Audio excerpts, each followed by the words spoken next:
केलेली आहे, comparison of edges. Rehan हा माझ्यापेक्षा म्हणजेच माझी आणि रेहानची काय केली इथं तुलना केलेली आहे. म्हणून इथं काय करायचं आपल्याला, काय घ्यायचं, ओल्डर. कंपॅरिझन ऑफ एजेस, दोघांमध्ये कंपॅरिझन केलेलं आहे म्हणून इथं काय येणार, ओल्डर येणार. थर्ड वन आहे, his home is dash than his bro. त्याचं घर हे त्याच्या भावापेक्षा एल्डर की ओल्डर, काय घ्यावं लागेल इथं.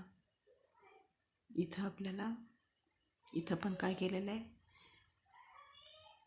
त्याचं घर आणि त्याच्या भावाच्या घरामध्ये तुलना केलेली आहे, कंपॅरिझन केलेलं आहे. कंपॅरिझन ऑफ एजेस म्हणजेच काय येणार इथं, ओल्डर येणार. काय येणार, ओल्डर. फोर्थ वन आहे, my dash sister is going to Delhi. माझी सिस्टर, माझी बहीण ही दिल्लीला जात आहे. तर या ठिकाणी माय एल्डर सिस्टर येणार की माय ओल्डर सिस्टर येणार, काय येणार. तर या ठिकाणी माझी सिस्टर दिल्लीला जात आहे म्हणल्यावर सिस्टरबद्दल इथं काय, माझ्या बहिणीबद्दल मी काय केले, फक्त डिस्क्राईब केले, वर्णन केलेलं आहे. काय केलेलं इथं, वर्णन केले. त्यामुळे इथे काय येणार, एल्डर येणार. काय येणार, एल्डर. फिफ्थ वन आहे, my dash scooty was very fast. माझी स्कूटी खूप फास्ट होती. मग इथं एल्डर येणार की ओल्डर येणार, माय एल्डर स्कूटी येणार का माय ओल्डर स्कूटी येणार. इथं पण स्कूटीबद्दल काय केलेलं आहे, डिस्क्राईब केलेलं आहे, वर्णन केलेलं आहे. म्हणून आपण इथं एल्डर घेऊ शकतो का.